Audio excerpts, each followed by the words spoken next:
Assalamualaikum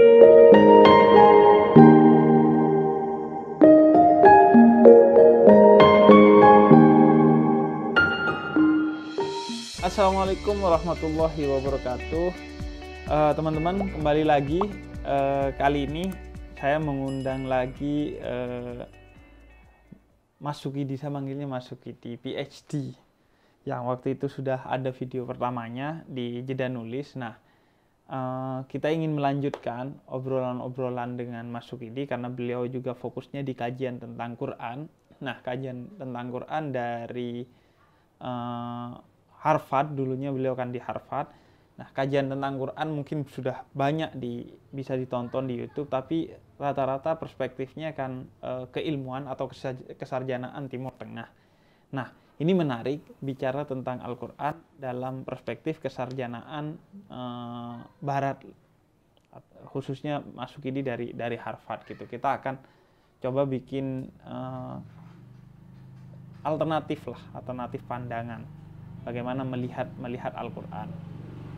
Nah, terima kasih Mas Sukidi. Saya yang terima kasih Gus. Baik, alhamdulillah. Alhamdulillah baik. Mas Sukidi, kita pengen ngobrolin tentang hal yang paling dasar dulu, Mas Sukidi. Tentang Al-Quran itu. Apa yang populer dengan slogan rujuk ilal Quran was sunnah. Nah, kembali kepada Quran dan Sunnah.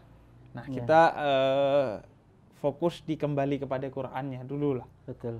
Mas Sukidi. Nah, saya itu dulu ya iseng-iseng ya. Saya bilangnya seharusnya itu slogannya bukan kembali kepada Quran, tapi berangkat dari Quran, Mas Sukidi. Jadi karena kalau kembali kan kesannya kita mundur, sehingga kita akan menjadi generasi yang jumud terbelakang. Kemudian kalau berangkat, kita tetap memakai Quran tentu sebagai rujukan utama dalam Islam, tapi mengembara zaman dan tempat, mengkontekstualisasikan dari teks Quran yang kita pahami gitu.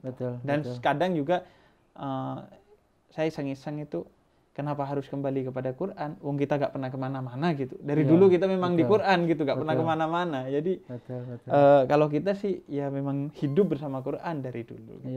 Nah, kalau kita bicara dalam metodologi atau pandangan yang lebih cara yang lebih rapi gitu.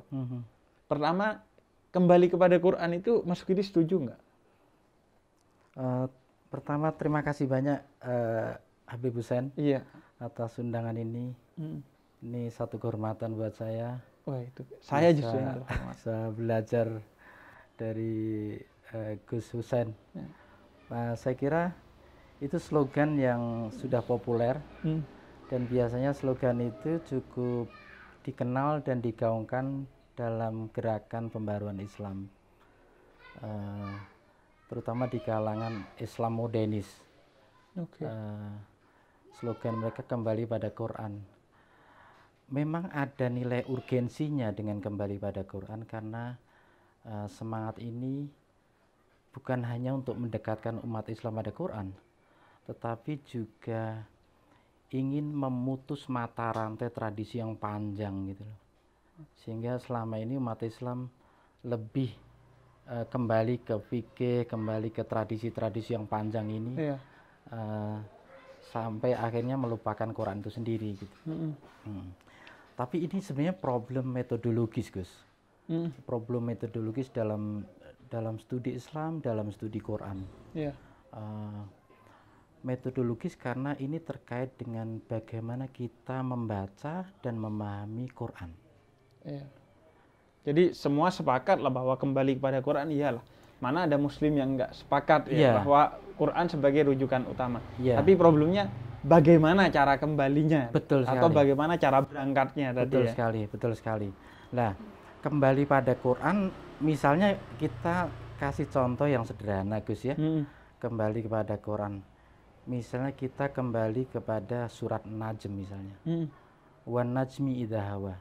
Kita kembali pada Quran. Dan kemudian kita membacanya. Kita memahaminya.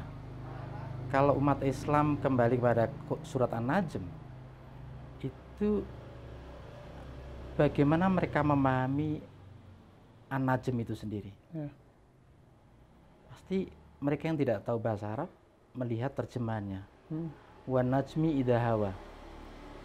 Terjemahan umum adalah yang disepakati, Ya. yaitu adalah demi bintang ketika ia jatuh atau terbenam. Tetapi apakah ini makna satu-satunya dalam memahami surat An-Najm? Ya. Nah, ini makanya kita perlu melihat kembali tradisi tafsir untuk memahami makna ini. Di tafsir Tobari itu bukan makna satu-satunya. Oke. Ini salah satu makna di antara makna-makna An-Najm misalnya. Dan makna yang dibakukan dalam tradisi Islam memang makna An-Najm sebagai bintang, bahwa Tuhan bersumpah demi bintang ketika ia terjatuh. Kalau makna lainnya? Makna lainnya cukup beragam, Gus. Iya. Kalau saya misalnya mengecek kembali tafsir awal, tafsir Muqatil bin Sulaiman misalnya, menarik Muqatil ini karena Muqatil ini punya reputasi buruk dalam tradisi Sunni Islam. Pendapat-pendapat beliau tidak di-preserve dalam tafsir Tobari. Oke. Jadi sengaja Tobari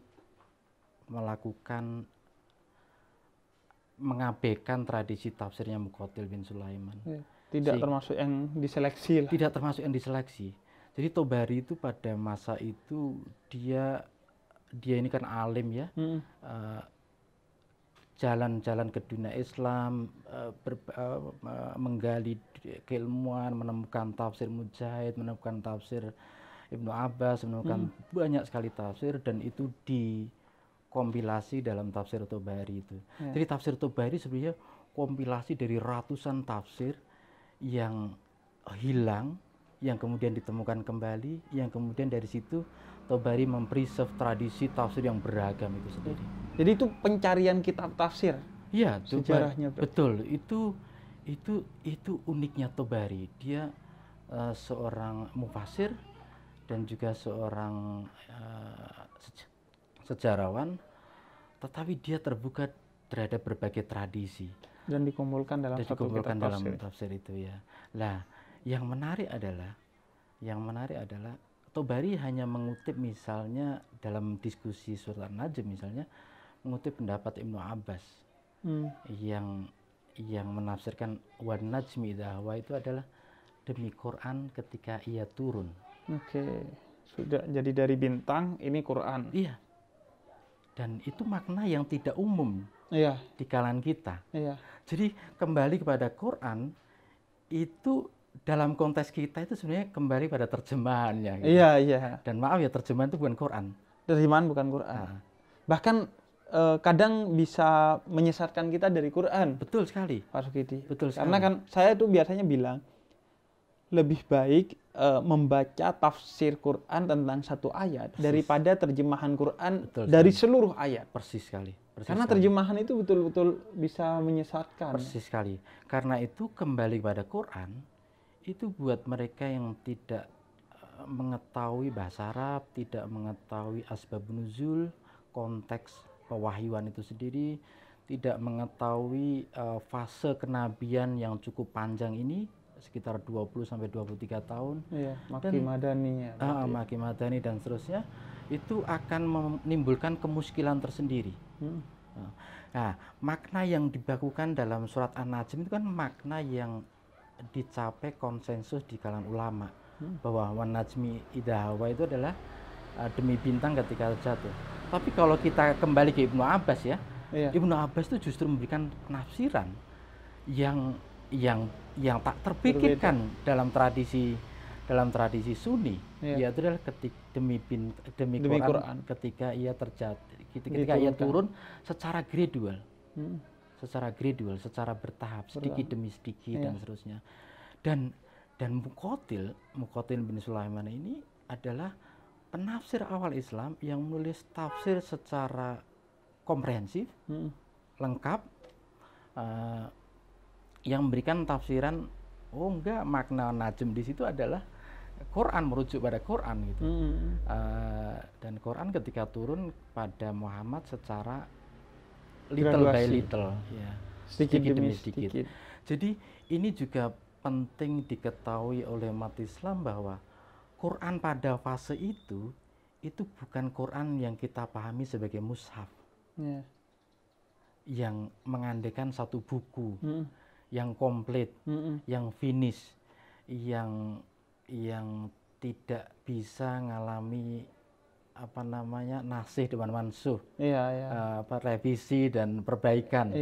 Nah, Quran pada waktu itu sebenarnya fragmented, Gus. Fragmented itu artinya dia terfragmentasi sedikit demi sedikit. Kadang Quran diturunkan hanya 1 ayat, kadang 2 ayat, kadang 3 ayat, kadang 1 surat dan seterusnya. Dan kadang ayat di 1 surat itu terkait dengan ayat di 1 surat yang lain. Exactly. Dan itu jadi memang butuh ilmu tersendiri untuk kembali. Butuh ilmu tersendiri. Dan itu menarik sekali, Bib, karena apa? Karena kita jadi terinformasikan watak awal, karakter awal Quran itu sendiri bukan sebagai buku yang kita pahami, bukan sebagai kitab yang kita pahami, tapi sebagai ayat yang hanya turun sedikit demi sedikit, tahap demi tahap, surat demi surat. Kenapa begitu? Karena misalnya Ibnu Khaldun misalnya dalam Muqaddimah memberikan satu penjelasan yang cukup menarik bahwa ini terkait dengan bagaimana sahabat kemudian mudah menghafal Quran. Dengan sedikit-sedikit memberikan kemudahan. Memberikan kemudahan. Kemudian juga pemahamannya mungkin juga mudah. Betul. Karena konteksnya terbaca. Setiap ayat dibaca dengan konteks yang utuh, ya. Betul sekali, Gus. Itu saya kira argumen kedua. Jadi bukan soal how to preserve the Quran in your memory, in your heart gitu. Tidak hanya bagaimana merawat dan menjaga Quran dalam hati Anda, itu artinya menghafal, tapi juga bagaimana kita memahami Quran sedikit demi sedikit sehingga kita memperoleh pemahaman yang lebih baik. Tapi argumen yang sebenarnya tak kalah pentingnya, Gus, itu adalah terkait dengan konteks perwahyuan itu sendiri. Karena dengan diturunkan secara gradual sedikit demi sedikit, itu sebenarnya memberikan satu ruang di mana Muhammad bisa merespon pertanyaan kaumnya. Jadi selama ini kita memahami Quran itu seolah-olah Tuhan langsung menurunkan Quran kepada Muhammad dari atas ke bawah. The idea of divine relation from above to below.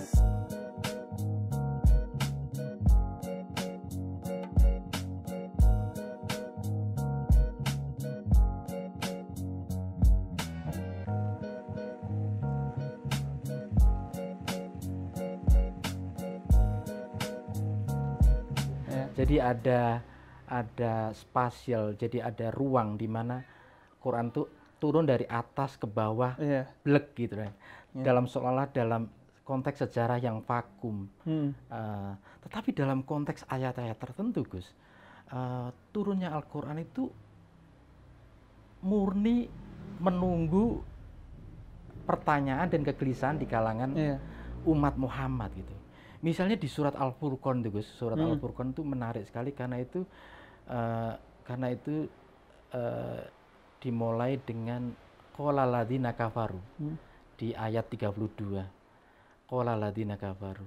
Ini kan kita tidak tahu, kalau kembali kepada Quran kita tidak tahu orang-orang yang menyangkal kenabian Muhammad dan otentisitas Quran berkata, siapa sebenarnya yang dimaksud orang-orang yang tidak percaya ini? Kita nggak tahu. Dan Quran tidak memberikan identifikasi yang jelas tentang identitas qala ladzina kafaru.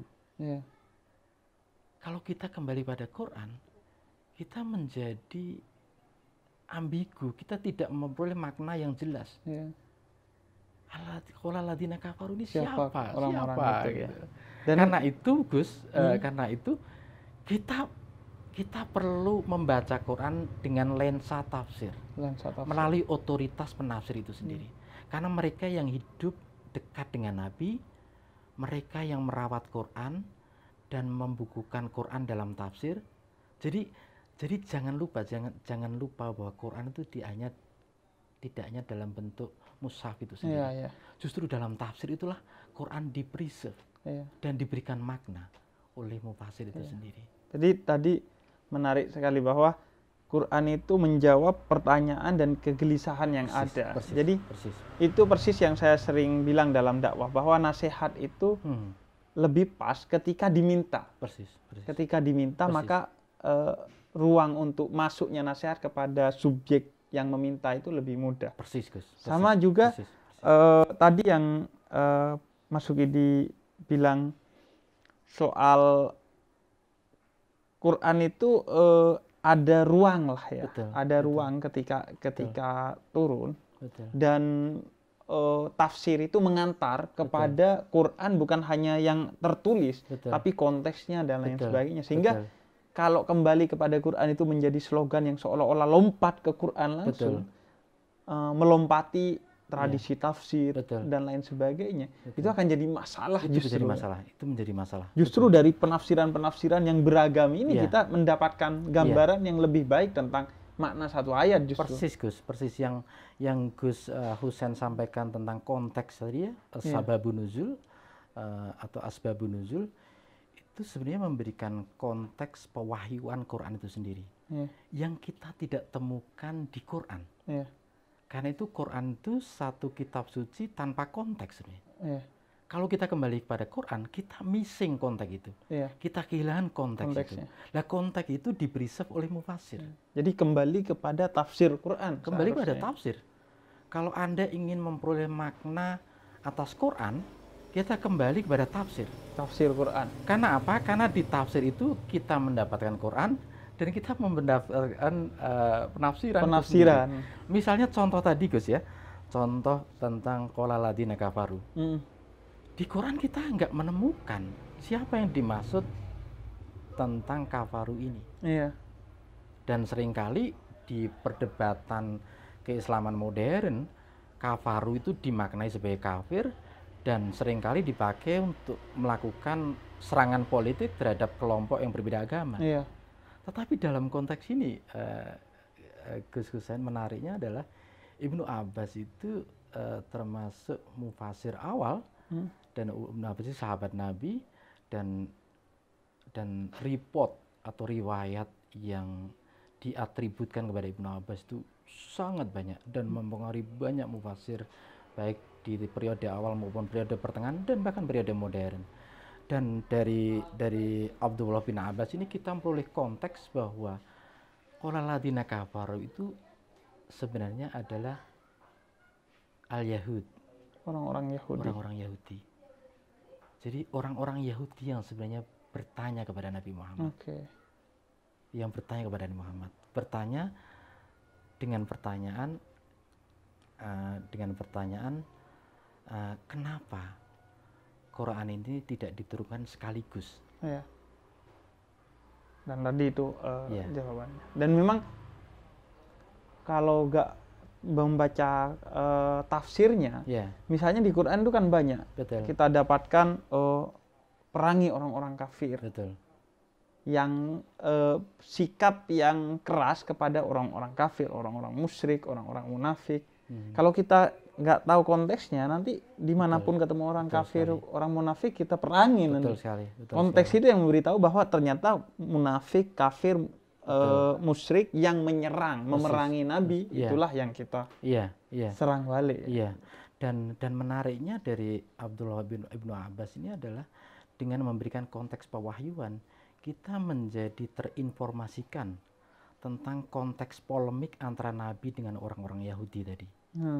Jadi orang-orang Yahudi itu memiliki preconceived knowledge, jadi semacam pengetahuan awal bahwa Muhammad, kenapa kalau Anda benar-benar mengaku sebagai seorang nabi yang benar dan Quran adalah kitab suci yang otentik, kenapa Quran ini tidak diturunkan sekaligus? Seperti halnya Taurat diturunkan kepada Musa di Gunung Sinai itu. Sekaligus. Itu artinya orang-orang Yahudi waktu itu cukup memiliki pengetahuan yang mapan tentang tradisi penurunan pewahyuan kitab-kitab suci sebelumnya.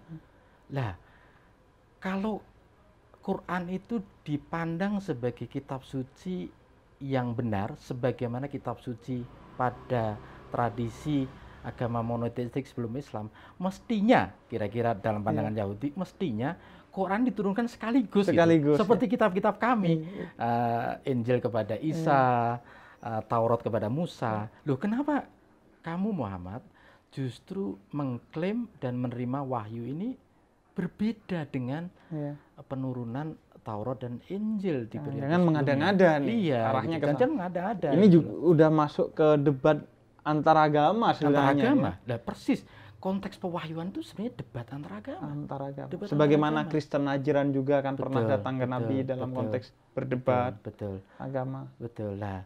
Yang menariknya Gus Husain, ini cara bagaimana mufasir memberikan kualitas istimewa pada Quran untuk membedakan kitab suci ini dengan kitab-kitab sebelumnya.